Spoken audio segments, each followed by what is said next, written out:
selalu menghina kita. Ada orang yang takkan pernah suka dengan kita. Jangan kau jadi galau, tapi doakan mereka. Yang terbaik hanya Tuhanlah yang tahu. Ada orang yang selalu coba jatuhkan kita.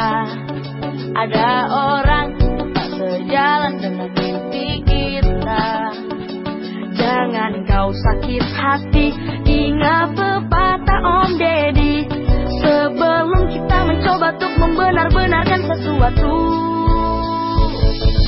ngaca dulu deh, ngaca dulu deh, ngaca dulu deh, ngaca dulu deh, ngaca dulu deh, ngaca dulu deh, ngaca dulu deh, ngaca dulu deh, ngaca dulu deh.